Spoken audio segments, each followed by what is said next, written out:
your voices, or if you wish to continue discussions, you could take them into the hallway. I'm Councilmember Jose Huizar. I've been joined by Councilmember Gilbert Cedillo, and this is the Planning and Land Use Management Committee. We have a number of items that can go on consent. With the concurrence of Mr. Cedillo, items 3 and 4 will go on consent. I'm sorry, there's a card on 4. Okay, so we'll keep that on the agenda. Item 3, consent. Item 17, we will continue to February 24th.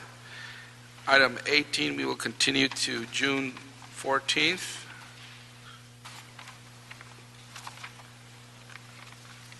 And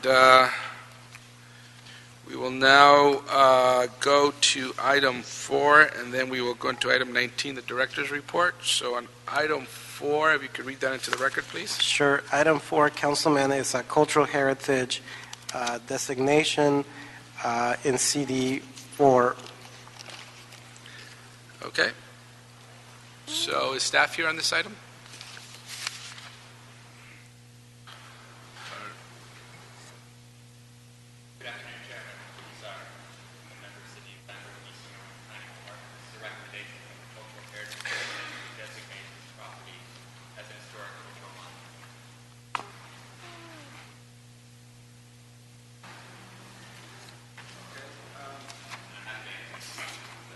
Okay, you're here for any questions, if you have any questions. Okay. And the application was initiated by a private citizen.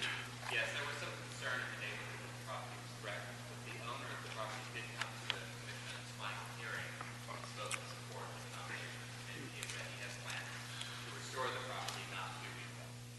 Okay. And Mary Mallory, public speaker. Aye.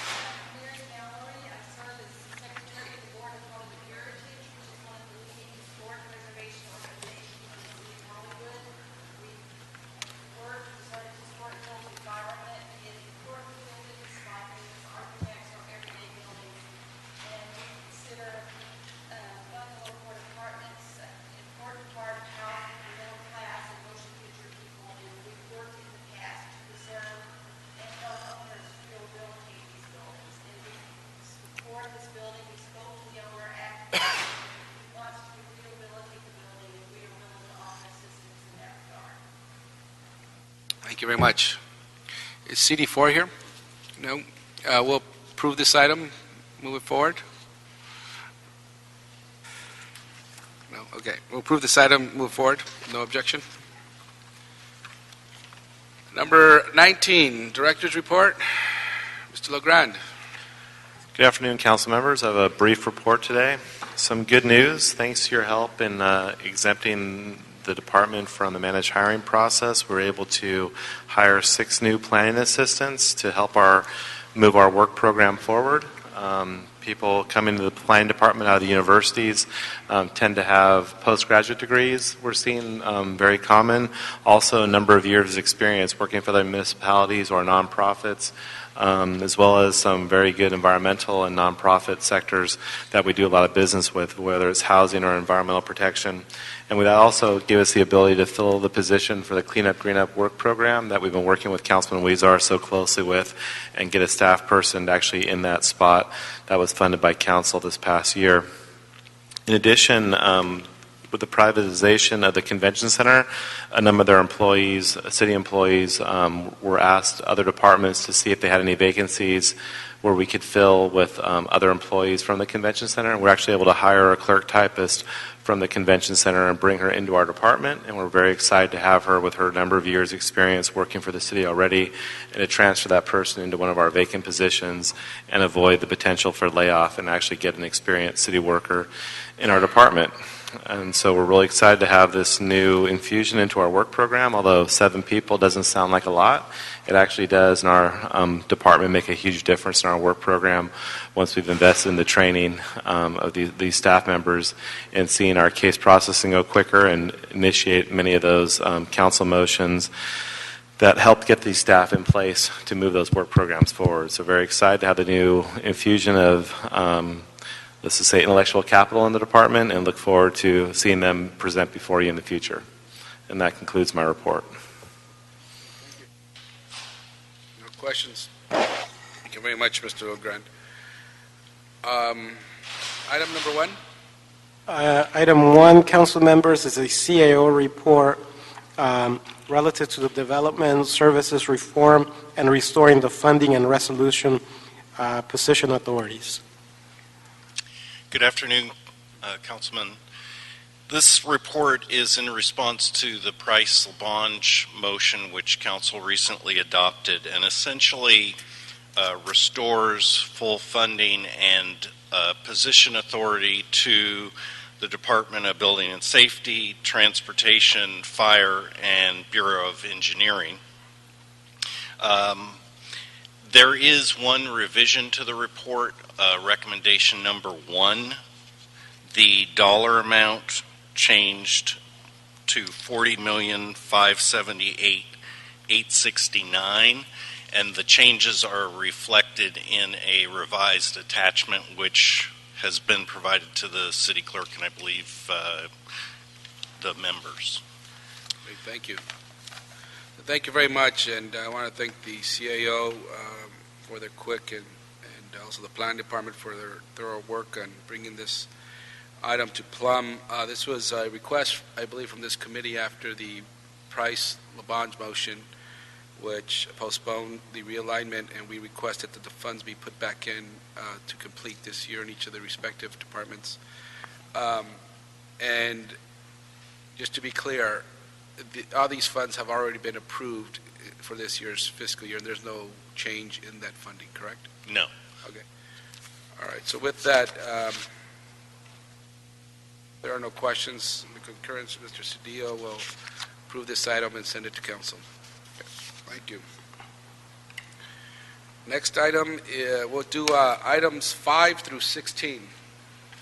And I believe after that leaves us with one item, which Mr. Englander wanted to be here for that item, and he'll try to make it down if he could. He's at a meeting.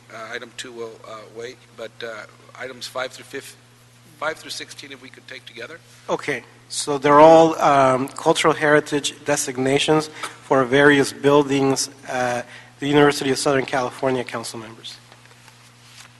Yes, Lambert Giesinger again with the Planning Department. Items 5 through 16 are 12 nominations brought forth by the University of Southern California as part of their master planning process. And these properties identify the significant buildings on the campus that the Commission feels are worthy of individual designation. All of the buildings represent various periods of development of the campus. And if the Commission, or the committee rather, would like some additional details, we do have the consultant here who prepared the nominations, and she'd be happy to speak. And I'm here to answer any questions as well. Yeah, no, there are quite a number. So these were after the specific plan for the USC was adopted, correct? Correct. And who identified these structures? The consultant did through survey work on the campus. So it was Historic Resources Group, but USC as the client was willing to look at these buildings and recognize their historic significance and bring them forward as individual monuments. As part of the master planning process, the university is also looking at some specific areas that will be eligible as historic districts within the campus. So there are actually more buildings beyond just these 12. And one building, actually there are 2 designated monuments on the campus currently, the Whitney Hall Alumni Hall, as well as an interior space within the Allen Hancock Foundation. Thank you. So no questions, and without objection, we'll send these items to council. Thank you. So that leaves us one more item. 2, councilmen, which is the Building and Safety Report in response to Mr. Labange's motion on soft-story residential buildings in the city. Okay. Good afternoon. I'm Ifa Kashafi, Chief of Engineering Bureau with the Department of Building and Safety. Department has submitted a report regarding the request on motion July 31st, 2013 for identifying and accounting for wood frame residential buildings with soft story that they were built prior to 1978 with 2 or more stories and 5 or more units. As I stated in the report, department currently doesn't have the list because our computerized plan check and permitting system, PCIS, was established in 1996. We have contacted the Department of the Housing, and they have a list of residential buildings as part of their code enforcement program, and we could get the list of apartment buildings that the housing has that would fit for this criteria. There are 29,226 buildings that would fall under this category. We have suggested to use the Google Map and other available mapping programs to narrow down the list, because that list include every building, not only wood frame. Every residential building with 2 stories or more, 5 or more unit built prior to 1978. So using the Google Map and other mapping, we can categorize the buildings to 3 categories, one being definitely non-soft story buildings, 2 identify buildings that they are definitely soft story, and with certainties by reviewing the map we could identify that, and the rest would fall under the one that they cannot be identified easily and it would need site inspection. We did a pilot program for a sample of this building, and we have estimated that approximately 40% would fall under category 1, non-soft story, 20% under soft story buildings, and about 40% that under those that cannot be identified and need site inspection. And that number would be about 11,600 plus. And using a structural engineer associate tree to use the Google Map, it is estimated it would need 244 working days, which is going to be approximately a year. And for site inspection of the 11,690 buildings, we would need, if we would use 2 inspectors, and with the assumption that they would inspect 30 buildings per business day, they would need around 195 days. And with a few weeks for preparation of the list, that would be about a year program. Of course, these are the base numbers, and the timeline, this estimated timeline can be shortened by increasing number of staff. So if we want to do it in 6 months, we double it. If we want to do it in 4 months, triple it. What is presented here, department feels comfortable to absorb it within current budgeting and whatever is going to be under enterprise fund. And then to shorten the time frame, then based on availability of the fund and provided staff, we can take it from them. You're welcome. Thank you. And we may have some questions, but right now I'd like to go to our Councilmember Tom Labange, the maker of the motion. He's here to the honorary member of the Plum Committee. Mr. Labange, I think you've attended these committee meetings more than any other council member That's not all right. on the It's committee. very good. It's so important Shows because you're we've got to active have a and plan. involved. And this is planning, correct? Yes. And I think what's key for our planning director, for our inspectors, for building and safety and everybody to know that just like in 05 in San Francisco or 06, I forget, I wasn't there, but 33 in Long Beach and 51 in Tehachapi and 71, and you were at Roosevelt and I was at Marshall and Silmar, and 87, you weren't even born yet, 87 Euclid Avenue in Elementary. Whittier, 89 in Loma Prieta, 94, 20 years, the Northwoods Quake. So the opportunity is now that we have to go before. And I just read in the Los Angeles Times where 2 enterprising super brains counted 43,000 pools in Southern California from Mulholland. If you saw that in the paper, a one-column Bob Pool, no pun intended story. You know, if they could figure out how many pools there are by looking at Google, there's a way we could do what we need to do to be prepared. The one thing I want to say to give direction to the department is you start in the core of the city where the most density is. Wherever density is, we start to do the count. Because we do know another earthquake's going to come, but I think we should be prepared to look at the core of the city. In the Wilshire corridor, from the Harbor Freeway all the way west past Fairfax, between Beverly and Pico, that is the most densely populated area outside of Manhattan. So I would just suggest, because we're all scrambling to try to achieve goals, but we have to have preparedness here. And I would like to meet with the mayor's office just to go over some of the keys, because I also take this opportunity, as you know, I'm a little bit of a history guy. It's the 20th anniversary of the Northwoods Quake this 17 January 2014 at 4:31 in the morning. What difference it makes, how we have to be prepared. And this is the question. But I wanted to stand and support the department. I think the CIO's office must help us find funding for this to go forward. But I would just say, because one thing we never could get our hands around, and I'll stop, Mr. Chairman, in a minute, is we go from Los Angeles, from Chatsworth to San Pedro, from Boyle Heights to Venice. Let's start in one area where we know the density is the highest, and then move to other areas. Sherman Oaks certainly impacted, and there's a part of Sherman Oaks in the valley, very dense. Reseda, parts of North Hollywood. Density is the key as we start to look at this. If we're challenged, and we can't just write the order to send people out to do this. And also using technology as well as a key.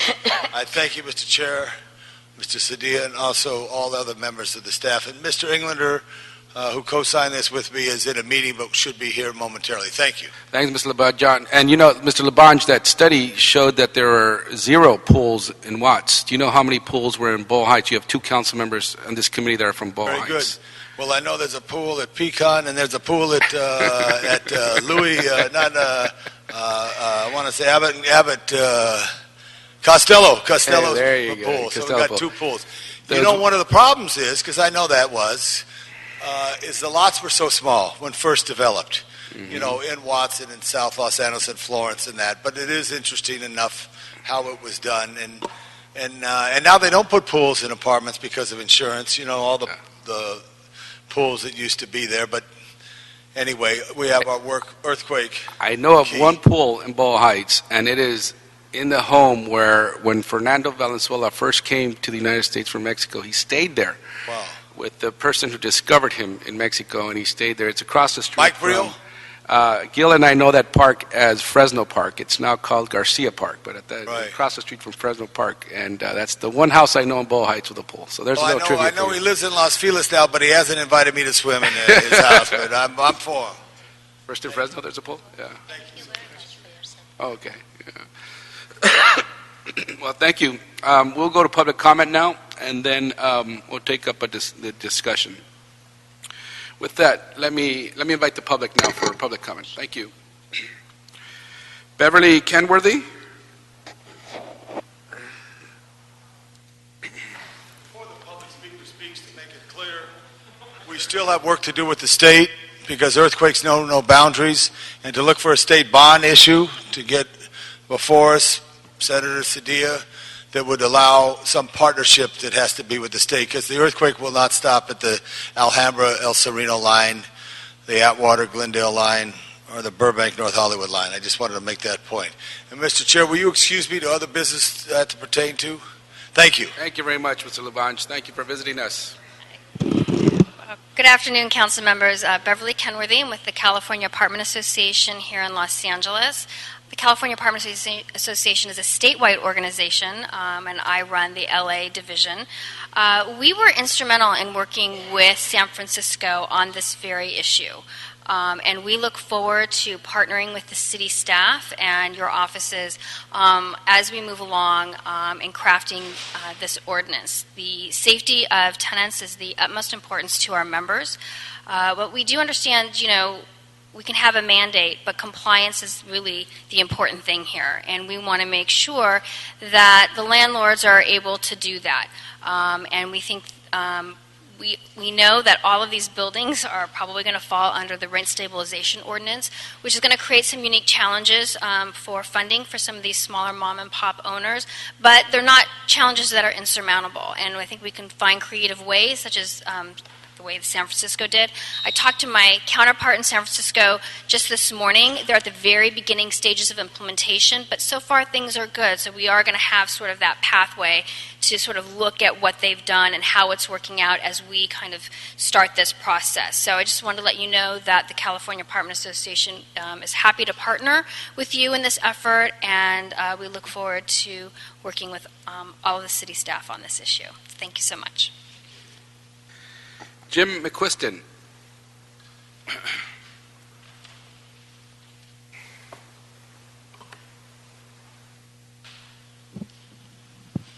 Jim McQuiston, 100 billion, that's billion with a B, dollars.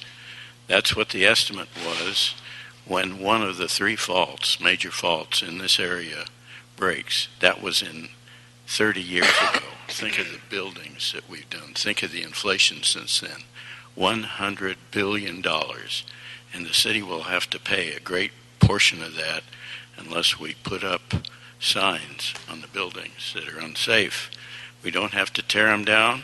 We don't have to force people out of them. The property owners are the ones that are liable when we put the signs up. And the property owners can take the risk if they want to, or they can pay the difference, just like the ads used to say, you can pay me now or pay me later.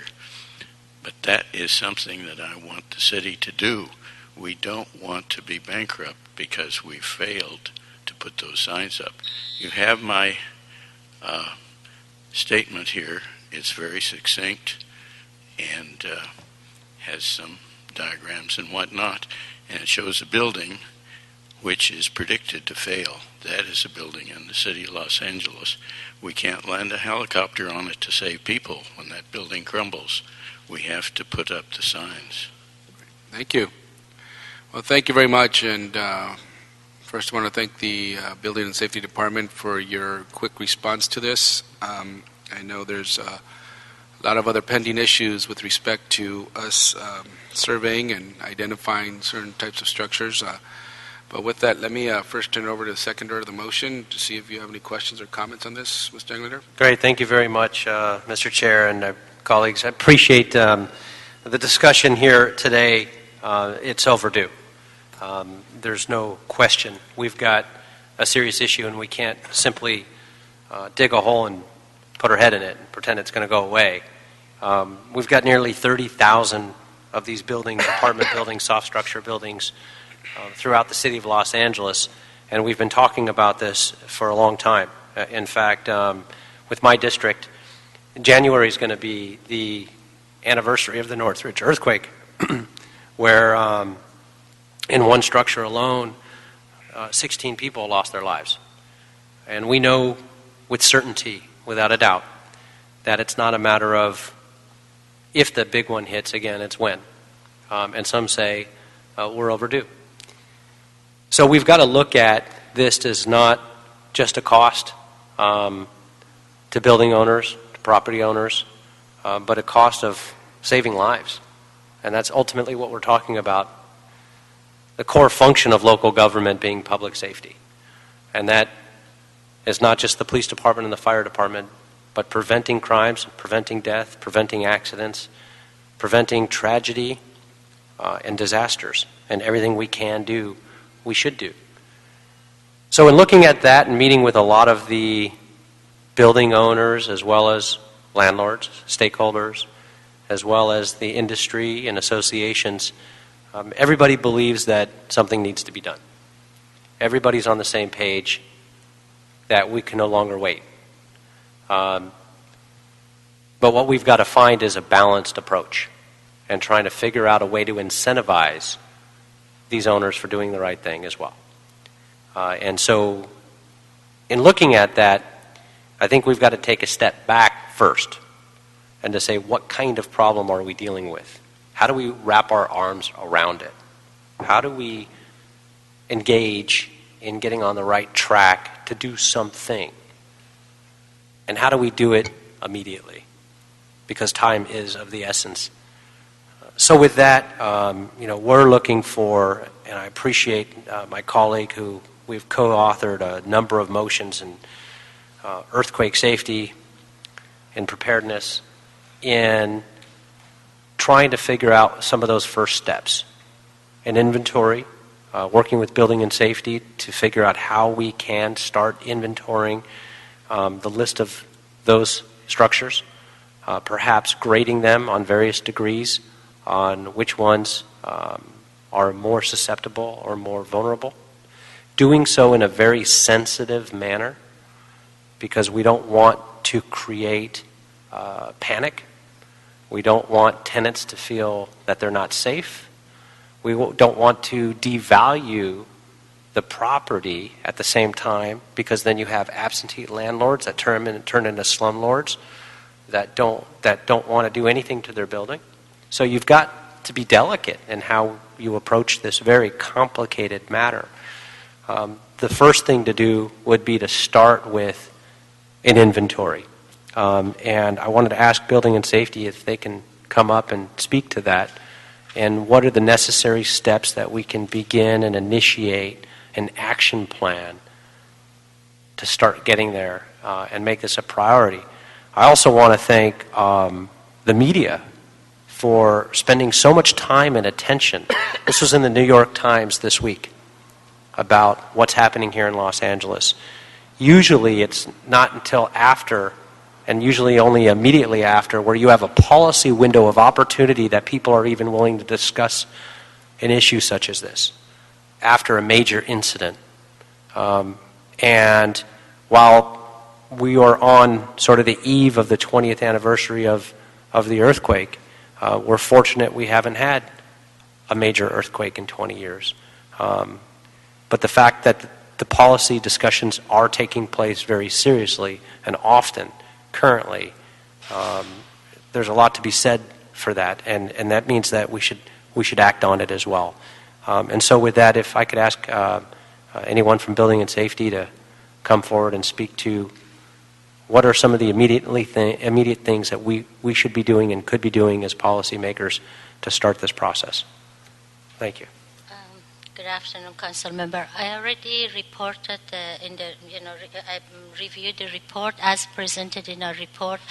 We got the list from, department doesn't have a list because our computerized system was established after 96. But we have contacted the Department of Housing and they have list of apartment buildings, and from their database we ask inventory of the buildings that would fall under category of the motion, which are buildings were built prior to 78 with 2 or more stories and 5 or more units. That could be identified through their database. We got 29,000 plus buildings.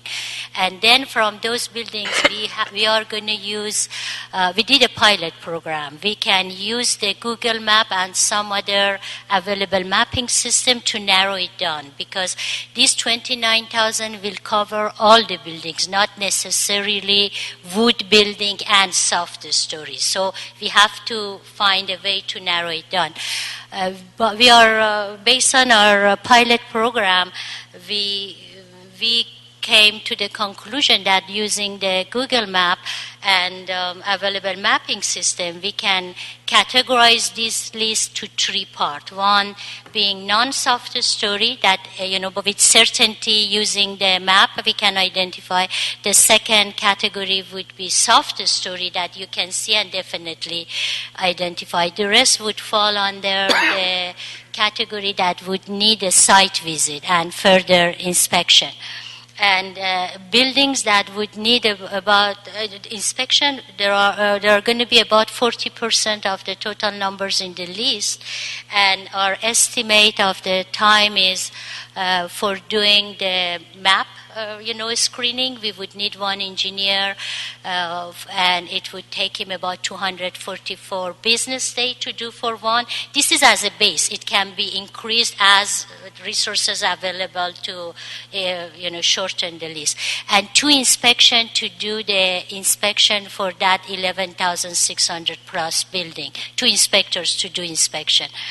And it's reported, as is reported, and we are going to provide a checklist for the inspection to make sure the visit is done, the survey is done covers certain criteria and is going to be consistent among, all the inspectors they are done the report. And as I mentioned, the 1-year period reported is for this staffing. If we double the staff, it can be done in 6 months or triple it in 4 months, or accordingly as you have resources. I think the sense of urgency is now.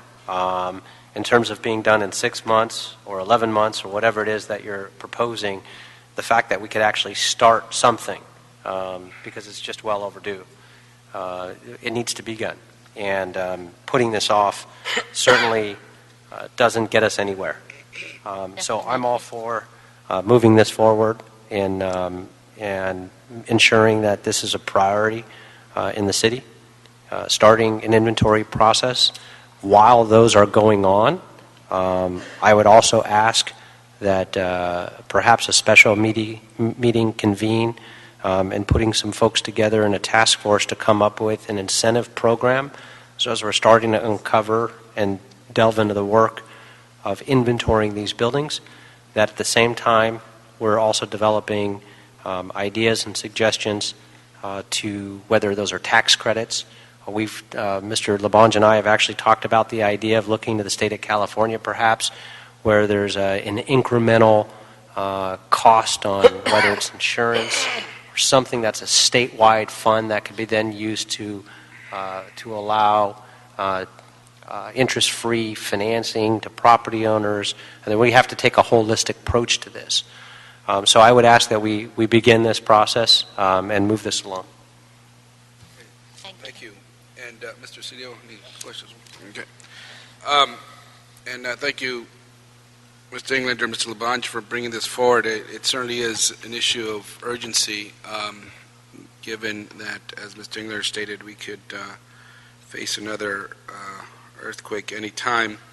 And it's important to move forward. We also want to make sure we have all our available options as to where this money will come from. And I want to ask the CAO and CLA to provide a report that will, as we move this forward, that will provide what options are available to us to fund this, and to also, secondly, put it in context, because there are other motions pending by Mr. Englander and Mr. Labange that are looking at different types of structures. So as we look at this, and we have to make some choices as to how we allocate our funding, which of those are we going to prioritize as we move forward, and which are going to take more money than others, and how much is this all going to cost us, right?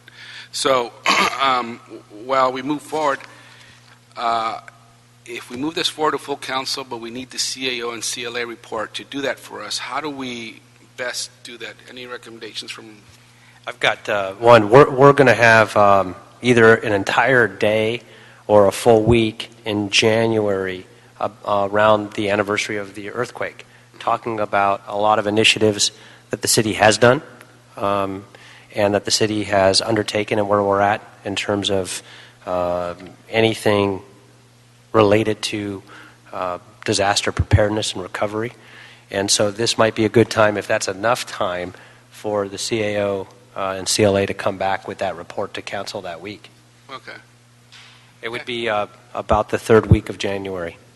Okay, so we'll move this from committees, but so long as we get the CLA, CAO report in council, when this goes to council in January, so that we have the information as to what are the options available to fund this, and also to put it in context with other possible surveys that might be undertaken as we're moving forward and getting a better, getting better data as to what type of structures we have. So that request could be made of CLA and CAO.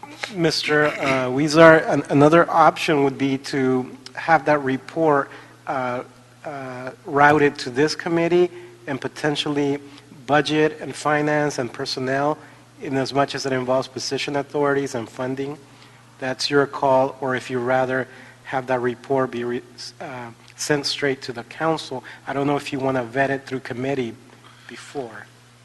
It does leave us, while we're trying to move this forward, at the same time, we do need to vet what this survey means in context of other surveys and where we will get the funding. You know what, let's do this. I think the Building and Safety Department knows the urgency of this. If we move this forward, we get the CLACO report here, but it's more a matter of you telling us where that money will come from, what are the options, and secondly, putting it in context with a bigger picture. It's more of a funding issue, right?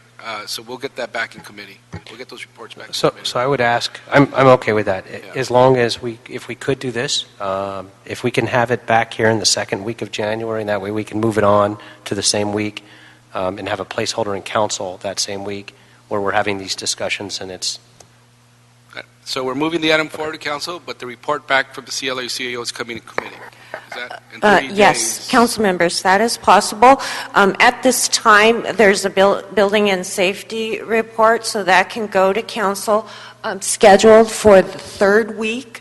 We'll get you the date. Exactly, and when the subsequent report comes in, it can get vetted through, and we'll schedule the entire item for that specific council date. Perfect. No, we got to vet it through committee. The report's got to come through committee. Okay. And We're going to move the item forward. We're going to move the item forward, but we want those reports to come through committee. Sure. Okay. And to be clear, will the clerk send a letter to the CAO, the CLA requesting the report? How will they be notified, the CAO? Will, Well, at this, a letter can be submitted Sure. to formally request that, but the discussion is happening now. right, but the CAO is not present here, so perhaps if you could prepare a letter so that they are aware of the request. With the due date of council Yes. for January. Yes, Yes. thank you. Okay. Yeah, it's an action by the committee, Yes, so. thank you. As I suggested before, the base presented here, we can start with the number of staff as a base, 1 engineer, 2 inspector. We can start to work on it. We can absorb this workload with our current staffing, but for reducing, shorten the timeline, of course, we would need additional help More, on yeah. that. Okay. Well, thank you very much. You're Thank very you. welcome. So- Thank you. Thank you. That will be the action of this committee. And we have one public comment card. Jim McQuiston.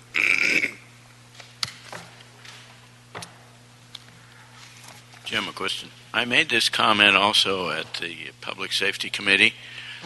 One of the difficulties is if we do something and we didn't do it right, it's void ab initio. And we want to make sure that this is so important. We want to make sure every dot is crossed and so forth. And one of the problems is that the Attorney General has already said that Tom shouldn't have come in and testified before this committee because he's not a committee member. And I suggested that we form an ad hoc committee, and Tom and Mitch and somebody else can be on that committee, and then the rules are wide open and they can get something done. And I do want to suggest that very, very strongly because we don't want to have somebody, this is a very costly thing, and we're probably going to get a lot of flack, and we want to be able to hold our heads up when there is flack on this.